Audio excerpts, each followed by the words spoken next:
Continuing with our election coverage this morning, we're talking about your money. Mickey Cargile with Cargile Investment Management in Midland joining us again this morning. Thank you again for being with us. It's my pleasure. Thank you. Well, we're talking a little bit about the stock market, and historically, sometimes in an election period, it can become quite volatile, especially after an election. What do you predict today?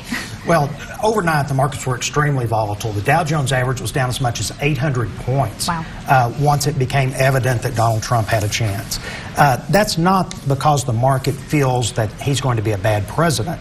That's simply because speculators had placed bets before the election that Clinton would win. And so they had to unwind those bets. Overnight, the markets are extremely thin. It means there's not much volume. So when you're trying to sell, it's easy to get very bad prices. Since then, the market's recovered quite a bit. I think the Dow's down about 400 points on the futures market right now. So it will be down initially. It's very much like the Brexit vote. Okay. The uncertainty, the election going a different way than what was expected, that's going to cause some people to sell. But news events have no long-term impact on stock prices. Okay. And this is a news event. So this would not be a time that you would encourage anybody to make any drastic changes? And that's the importance of having a long-term plan. Overnight, with these big volatility markets that we've seen, it shows why you don't want to be a speculator. It's so easy to lose money speculating. Have a long-term plan.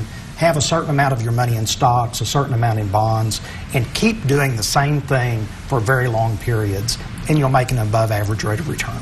Excellent. And with Trump as president, what do you expect to happen with Social Security?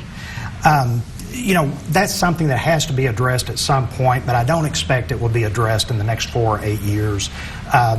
You know, there is stress on the Social Security system. Eventually, it has to be reformed. There's very low political will to do that. We're a nation that addresses crises.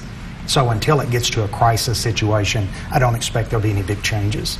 And also with women's rights and equal pay and things of that nature, what do you expect with a Trump administration?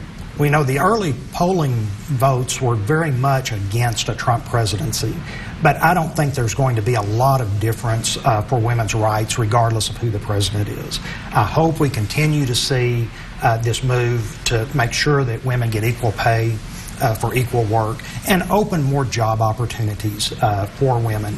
You know, daycare is a big issue, and I do think that's going to be addressed. Paul Ryan has talked about that quite a bit. So hopefully we can get some tax relief for people that have daycare to help them with that cost.